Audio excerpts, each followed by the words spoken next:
പരിശുദ്ധ പരമദിവ്യകാരുണ്യീശോയ്ക്ക് എന്നേരവും ആരാധനയും സ്തുതിയും പുകഴ്ചയുണ്ടായിരിക്കട്ടെ. ഇന്ന് ഒക്ടോബർ മാസം 29 തീയതി ബുധനാഴ്ച. വിശുദ്ധ യോസേപ്പ് പിതാവിൻ്റെ മാധ്യസ്ഥം പ്രാർത്ഥിക്കാം. കർത്താവെ, പുതിയൊരു പ്രഭാതത്തിലേക്ക് ഞങ്ങൾ ഉണർത്തുന്ന വലിയ കരുണയ്ക്ക് നന്ദി പറയുന്നു. ഈശോയെ, ഏറ്റവും എളിമയോടുകൂടെ ഇന്ന ദിവസം ജീവിക്കാൻ വേണ്ട കൃപ നൽകി ഞങ്ങളെല്ലാവരും അനുഗ്രഹിക്കണമേ.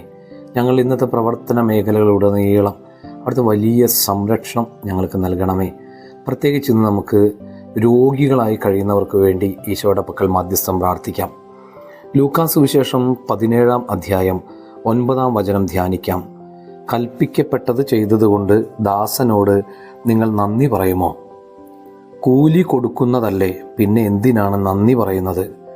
സാധാരണഗതിയിൽ ആവശ്യമില്ല, എന്നാൽ നമ്മൾ അസാധാരണക്കാരാണ്. അതിനാൽ കൂലിയും നന്ദിയും കൂടെ ഒരുമിച്ച് കൊടുക്കേണ്ടത് നമ്മുടെ കടമയാണ്.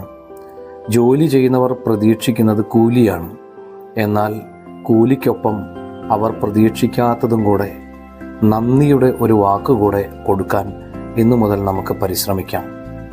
എല്ലാവർക്കും നല്ലൊരു ദിവസം ഉണ്ടാകട്ടെ. നമ്മുടെ കർത്താവ് ഈശോ മിശിഹായുടെ കൃപയും പിതാവായ ദൈവത്തിൻ്റെ സ്നേഹവും പരിശുദ്ധാത്മാവിൻ്റെ സഹവാസം ഉണ്ടാകട്ടെ, ഇപ്പോഴും എപ്പോഴും എന്നേക്കും. ആമേൻ.